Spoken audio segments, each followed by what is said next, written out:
Good morning, everybody, and welcome to this Sunday. And Christmas is just around the corner, which is so very exciting. And that, of course, means that the Thanksgiving Day is upon us very soon. Unfortunately, there won't be as many Thanksgiving parades, so you might have to pull up your internet and do some live streaming to be able to see a Thanksgiving Day parade, unlike your normality on TV, depending on where you live. This month is centered all around Thanksgiving. Now, some take the month and really focus upon giving thanks every day of the month, and that's a cool thing. For some of us, it's simply about a prayer that we pray before we fill ourselves full of turkey. And I'm not knocking that in any way because it is something. It is a good something to do. But Thanksgiving is very important to our lives. Thanksgiving makes us stop and take note and remember things that are going on and things that are taking place. Like the song says, to count your blessings. It makes us remember important things because the negative of life can be very big and very strong and overwhelming.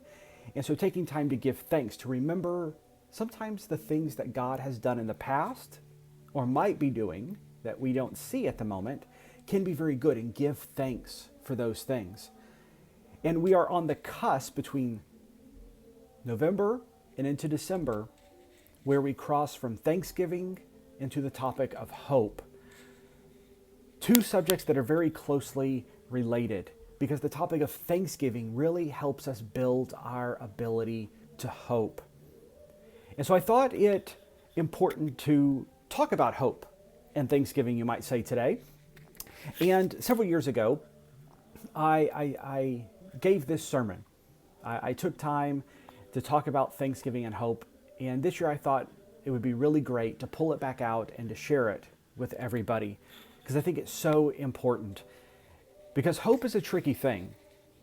You see, we as human beings need hope because the light of hope allows us to carry on through the dark despairs, the dark moments, the difficulties of life. But hope can be misplaced very easily, and it can be very misunderstood. And if it's done wrong, our so-called hope can leave us further lost in a pit of despair. Depending on what our hope is based on, can make our hope come out in very different ways and outcomes. So as we explore our tricky experience with hope today, I want to invite you to travel back with me to a story of both great hope and of great tragedy. It was the 1580s in pre-Pilgrim Americas, and that's where our story begins.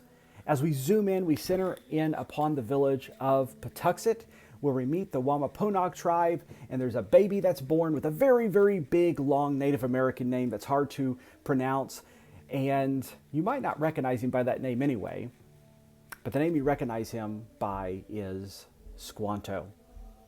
Now, we know very little history of Squanto till 1605, about 25 or so years later, where things go south for him. Tragedy hits. Where it's believed he, along with 4 other tribesmen, are kidnapped for the first time. And yes, that's proper wording because he was kidnapped more than once. Squanto was taken from his home, from his people, spent the 9 years as a slave of some sort to Sir Fernando Georges. You see, he wanted to train these kidnapped tribesmen to be liaisons between the English and the natives, as interpreters to work out trade deals.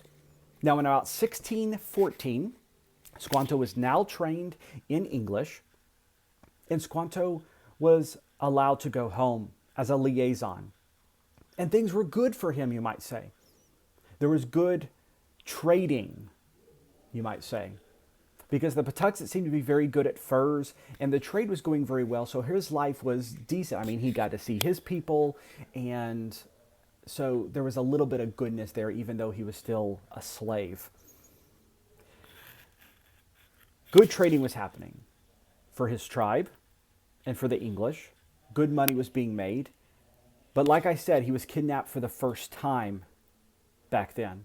So we zoom away from Pawtuxet for a moment, and we zoom toward Jamestown, where we meet Thomas Hunt.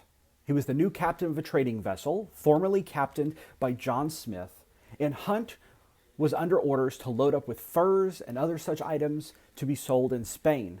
But he decided he was going to pad his cargo with the human kind of cargo.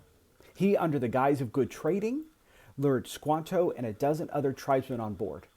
He had them beaten and tied below deck. In less than a year, Squanto had been back home. He's now back in slavery. It's like thinking things were turning around, only to have hope beaten most literally out of you again. And you sometimes really know what that means. You know, you go through a very, very hard situation. It looks like things are going to get better, and then they go downhill again fast. So Squanto and his fellow tribesmen were locked down below in terrible conditions for days, which I'm sure felt endless as they began the long trek across the Atlantic to Spain for Hunt to unload his cargo. Squanto himself was taken to a slave market to be sold as a slave for profit.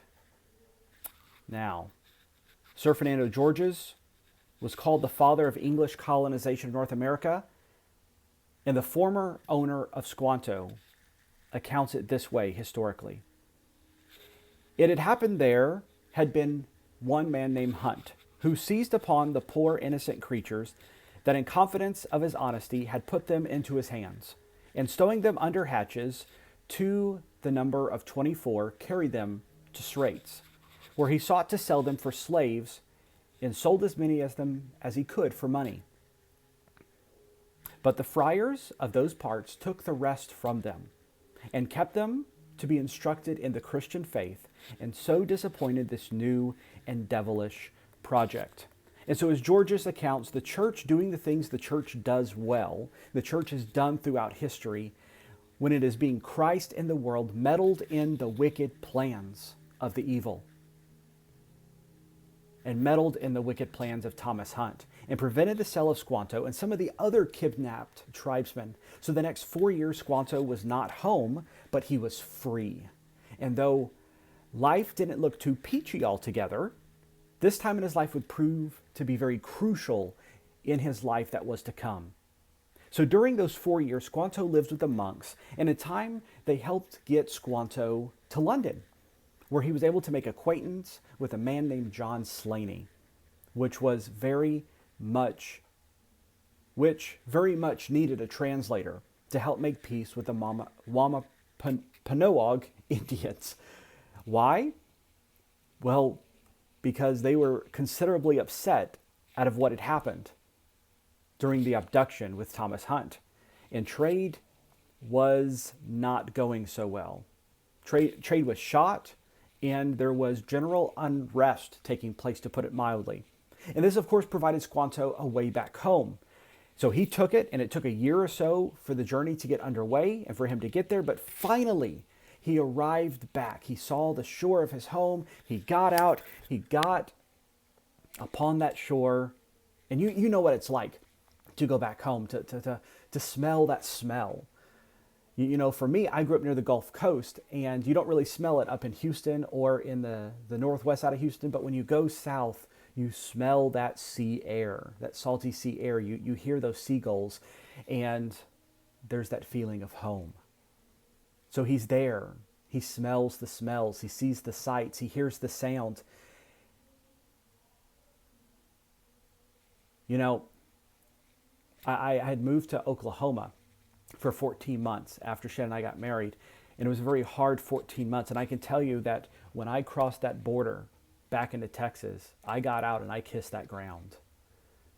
Squanto had made it back to Pawtuxet. But when he arrived there was a problem. His tribe was nowhere to be found. There was nothing. After searching, he was able to locate a nearby tribe, which shared with him the grisly details of what had happened, what had took place. To add to the injustice and wickedness of Squanto's life, he learned of a spreading plague that had killed 90% of the native people in the region. Only a handful of survivors were left. The Wampanoag were decimated. Pawtuxet was abandoned. It was destroyed. And everybody in Squanto's life, his family, everyone he had known was now dead and gone. Villages for miles inland were completely empty. And Squanto was most literally alone, because even if you're away and you know your family's still out there and maybe one day you can go back to them, there's hope, but his hope has now been crushed. He's seeing it all at an end. Everything that he knows was ripped from him. And if this were a movie, it would go this way. Squanto, having everything he loved taken from him, would begin a campaign to destroy the English from his homeland. Using his new skills, he would trick the English into a sense of safety. He would rally the remaining tribes. They would ambush and kill hundreds of colonists, eventually driving all invaders from the area, because that would make a great action movie. But that's not what happened, because that's not who Squanto was now. Because something had happened in his life in Spain among all of those monks. Squanto had not only learned English, but also learned about this fella named Jesus. And about how Jesus had died to pay the penalty for his sins. How through God, Squanto had forgiven him. How God had forgiven Squanto. And how God was the only one true God of the universe. And that God was at work in the life of Squanto and had a purpose. So Squanto was actually invited to join a neighboring tribe and to come live with him, to take on an adopted family, in a sense. But I wonder what Squanto was feeling when he was standing in that moment in the rubble of his former hometown, wondering how God might be at work in all of this. And this story might sound familiar because it happened to another person that we know named Joseph. Not to be confused with the Christmas Joseph. This is the Old Testament Joseph. Remember, he was the son of Jacob, a man also called Israel. And Jacob had 11 other sons. But he, amongst the rest of his brothers, was loved the most, which is not a great dad thing to do to your other kids. But his dad had given him a special coat of colors. Now, this mixed with some dreams Joseph had about how he would rule his brothers one day. He was bold enough to actually share them his dream. It made him a tad bit upset and jealous, as you might can imagine. And so they decided they're going to get even with him. And as the story goes in Genesis 37, they threw him down a well for death. But that was before they decided, you know what, let's sell him into slavery and make some money off of it. So they pulled him back out. They made a few bucks. They told his dad that he was dead. They tore his coat, doused it with blood. And I mean, as a positive note, next time your siblings are a little mean to you, in the very least, give them little thanks that they never sold you into slavery as kids. So if you like to take notes, the first note I want you to take is that the physical life really is a parade of problems. You know, in the month of November, we have a parade of Thanksgiving, a parade of floats and of bands, and in December we have Santa Claus that comes by, but this is a whole different type of parade we're talking about. Our physical life sometimes feels like it's a parade, but with giant problems as the entertainment. Sometimes it's just like one problem goes by and another seems to come up next. Joseph's story was a very rough one, in which, like Squanto, he finds himself far away from home, far away from his family, his friends, a loss of freedom. And if that's not bad enough, it gets worse for Joseph. And I asked myself, how would I handle a situation like this? I mean, I would probably be freaking out a little bit. And I'm not sure if I would near as well be able to handle it like Joseph did. I mean, how do you feel when life as you know it is swept away in the floods? It feels like sometimes there's no end in sight, like this is going to last forever and that no good will ever come out of this and it's never going to get better. You feel lost. You feel out of control. You feel hopeless. Because when our hope is misplaced, our hope is faulty. Our hope has no power to combat life's parade of problems that keep coming at us. And Joseph, he didn't lose hope though. We don't see him giving up and giving into death. We see him in Genesis 39 doing just the opposite. Even though he was in slavery, he was serving God through his slavery. Even though he was going through hardship, he was serving God through his hardship. And God is there with him through the parade of problems that keep coming at him. Because they just keep coming. I mean, he's working hard for his master Potiphar, but Potiphar's wife took a liking to him and tried to make a pass at him, and Joseph ran away, but she made this whole story of accusation that he had made a pass at her and tried to come on to her, and so Potiphar was mad, and he gets accused of a crime, locked in prison with no end of his sentence in sight. But again, Joseph was not alone. In verses 20 through 23 of Genesis 39, it says, "But while Joseph was there in prison, the Lord was with him. The Lord was with him, and he showed kindness and granted him favor in the eyes of the prison warden. So the warden put Joseph in charge of all those held in prison, and he was made responsible for all that was done there. The warden paid no attention to anything under Joseph's care." That's the guy earned trust, because the Lord was with Joseph and gave him success in whatever he did. So your second note is God's presence is perpetually with his people. It's easy to lose hope when we forget this. And that's one of the purposes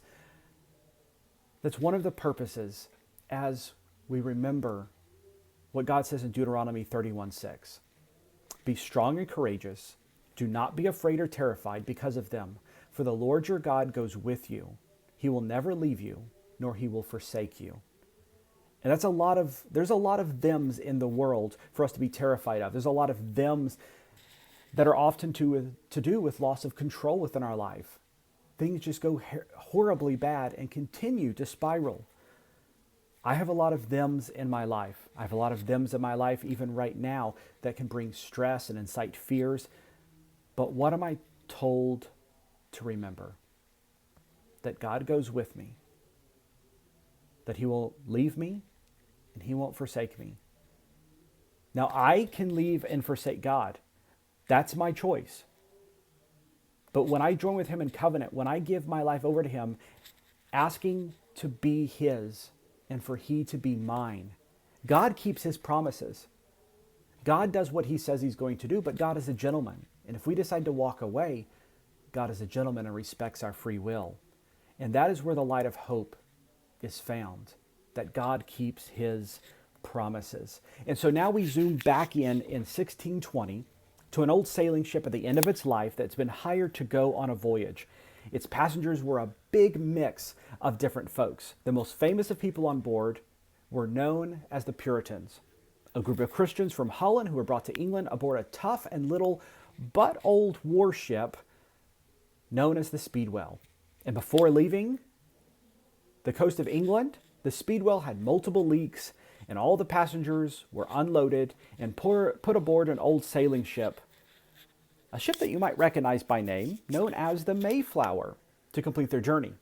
So William Bradford made note that he believed the leaks had been actually man-made, brought on by fear of some of the crew that they might die of starvation in the new America. So the Mayflower had a total of 102 passengers, made up about half being the Puritans, the rest being various others seeking a new life or beginning a new life in the new world in this new colony, and about 30 crew members setting sail for the Americas. In the first part of the journey, it went okay.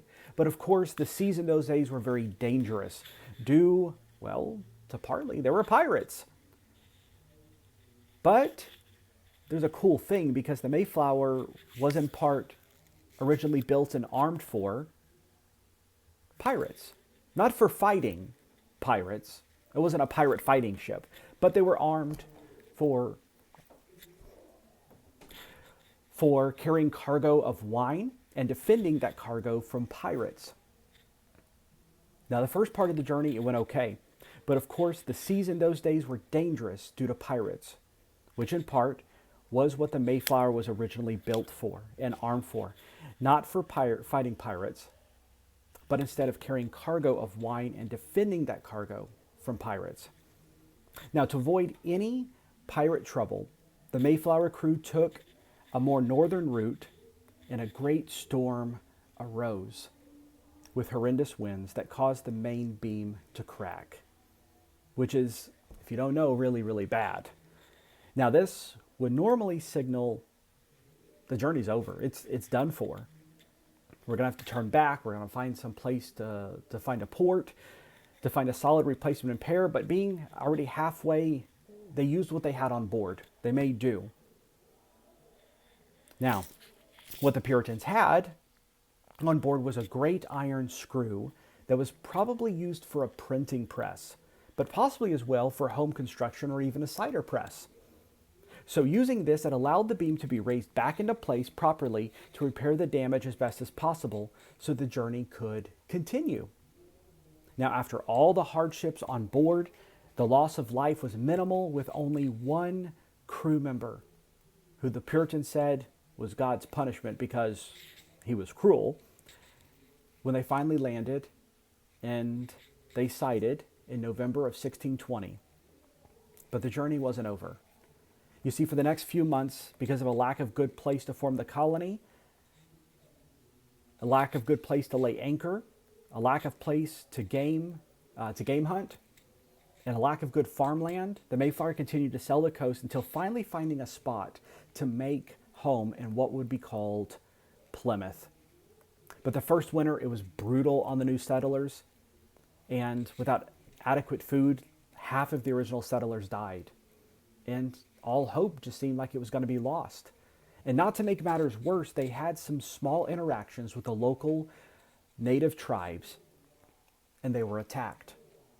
Because if you remember, the local tribes, they were still very upset about the kidnappings, and so they were greatly cautious.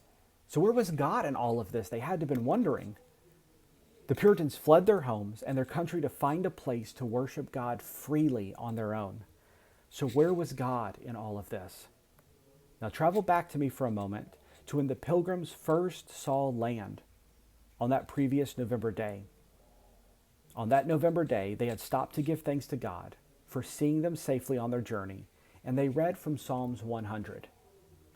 Shout for joy to the Lord, all the earth. Worship the Lord with gladness. Come before him with joyful songs.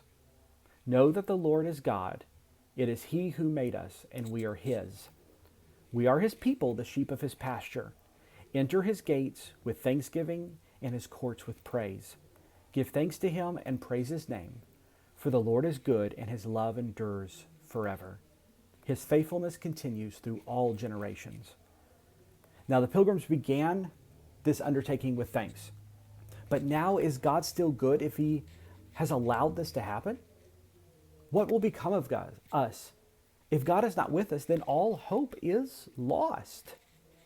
For Joseph, I wonder if he was thinking the same thing as he is now spending years in prison for a crime he didn't commit. Was God there? Would God continue to speak with him, showing that his presence was with him? But you see, God was. God did speak to him. God was continuing to work out his plan for Joseph. And Joseph, by God's power, he interpreted dreams that God gave to Pharaoh.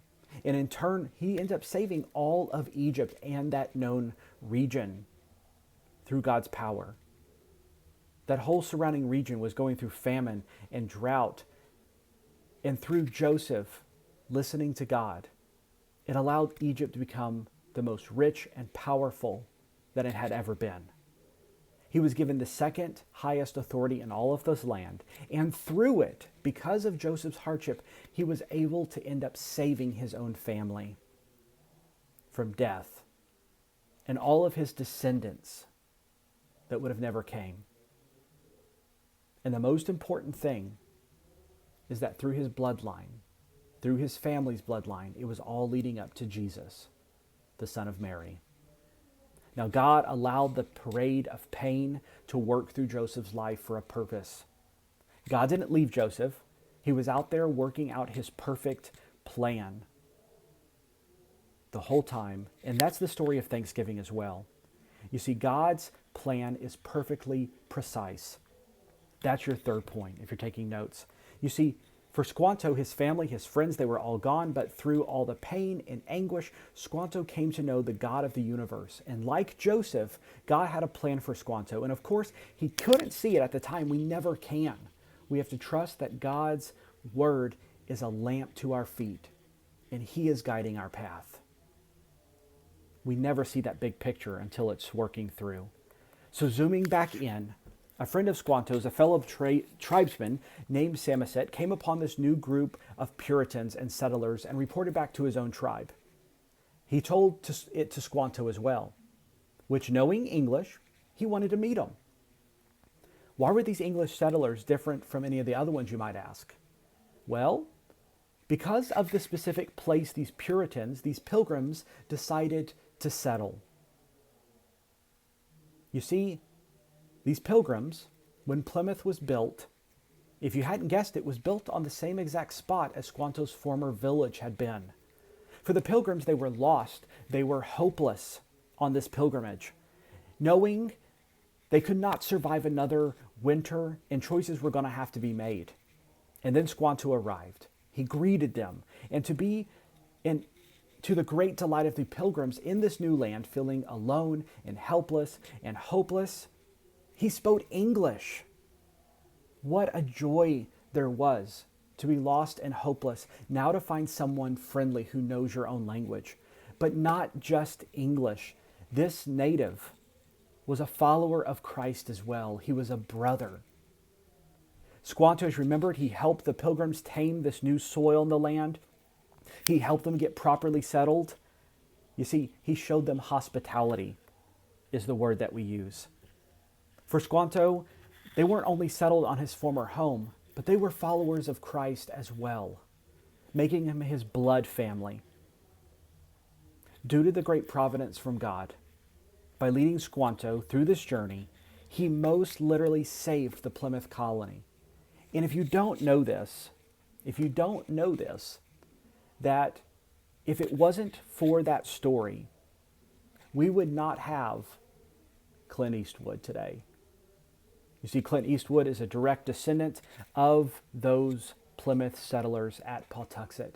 You might even go far to say there would not be a United States today if it had not been for the hardships that our brother in Christ went through. And in all seriousness, for thousands of years, the Hebrew people waited for their Messiah to come. And God spoke, he gave them promises, and they waited, and they watched what would take place. They hoped and they expected, looking forward to this time. But instead, what God always has planned happens in his timing, his precise and his perfect timing. And that's how God works. He is a God of order. He is a God of faithfulness, a God of promise, a God of being present. And it's up to us now to put our hope in him and our trust and to give him thanks for who he is. So as we come to Thanksgiving, may we enter his gates with thanksgiving and his courts with praise, giving him thanks and praising his name. For the Lord is good, and his love endures for us forever. It is unstoppable. His faithfulness continues through all generations. Our hope is based in the person of God, who has done these things over and over and over again. And we can have faith that he will do it for us as well when we put our trust in him, when we follow him, when we listen to his word. Thank you for joining us today. I'll see y'all later. Bye.